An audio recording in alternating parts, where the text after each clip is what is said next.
that direction.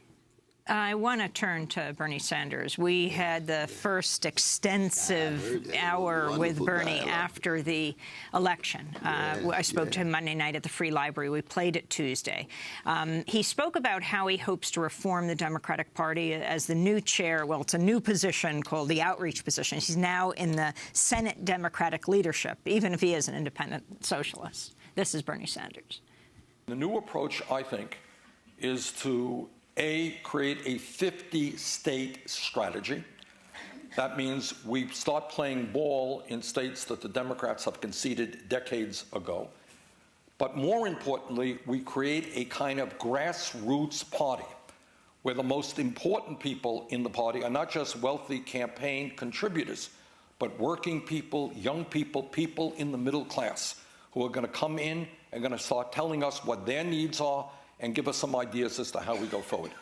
And I accept this responsibility as outreach chair with a lot of trepidation, but also with excitement. I'm going to be going around the country to try to do everything that I can to create a party which represents working people and not just the 1%. So a lot of questions here, and I encourage people to watch the full hour at democracynow.org.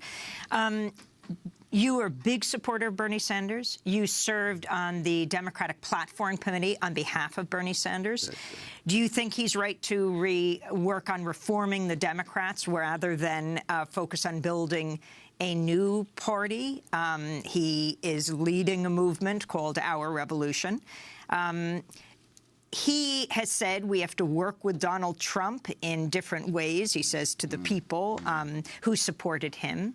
Elizabeth Warren in the last day has said she's not so clear she's going to be working with Donald Trump. I mean, very interesting, when Barack Obama came in, Mitch McConnell made it very clear they won't work with Obama at all. But what are your thoughts on all of this, the inside-outside strategy? Well, I think there's going to be a lot of different responses. I have a deep love and respect for Bernie Sanders. I always will. I don't always agree with him. I'm not convinced that the Democratic Party can be reformed. I think it still has a kind of allegiance to a neoliberal orientation. It still has an allegiance to Wall Street. The very victory of Nancy Pelosi is a sign that neoliberalism is still hegemonic in the party. I hope that Keith Ellison is able to present a challenge to it. But my hunch is, if he's head of the Democratic National Committee. But my hunch is the Democratic Party has simply run out of gas. I mean, this was a party that couldn't even publicly oppose TPP when we debated that in the Platform Committee. And that's just one small example. Couldn't vote to stop fracking and so on. So that it's still so tied to big money. Even though Hillary Clinton had changed her position because of the pressure of Bernie Sanders on TPP? Exactly. And right there in the debates, they got the word from the White House. We didn't want to embarrass the president. Embarrass the president? What about the poor and working people who are dealing with the suffering? Is that less important than embarrassing the president? And they were very clear about that. And I pushed and pushed and pushed. Here's somebody that can't even talk about Israeli occupation, honestly. The president uses the language in 2009. They can't use it in the platform. Why? Because they tied to the lobby. They tied to APEC. So that when you have those kinds of restraints on you, these albatrosses around your neck, how are you going to be a party for the people? How are you going to be a party for working people, poor people? How are you going to be a party for those brothers and sisters in Yemen who are dealing with U.S.-supported troops and bombs killing them, mediated with the Saudi Arabian government? How are you going to deal with Palestinians dealing with Israeli occupation? How are you going to deal with Africans, expansion of AFRICOM and so forth? There has to be some integrity and moral consistency.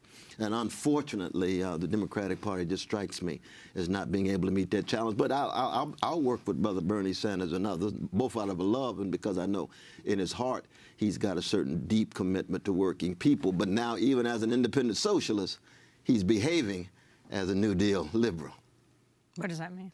That means that he is a democratic socialist is a radical who's critical of the system. A New Deal liberal works within the system and doesn't want to bring massive critique for structural change. And I can understand it because he's inside. But those of us who are outside and free, we're going to tell the truth. We're going to be honest. We're going to have a certain kind of moral and spiritual and intellectual integrity. And no matter how marginal that makes us, we're not in any way going to become well-adjusted to this injustice. We're going to break and then come back to what's happened in North Carolina And then you're headed to North Dakota, so we'll talk about that as well. Dr. Cornel West, Professor Emeritus at Princeton University. He endorsed Bernie Sanders and was served on the Democratic Platform Committee. This is Democracy Now! We'll be back in a minute.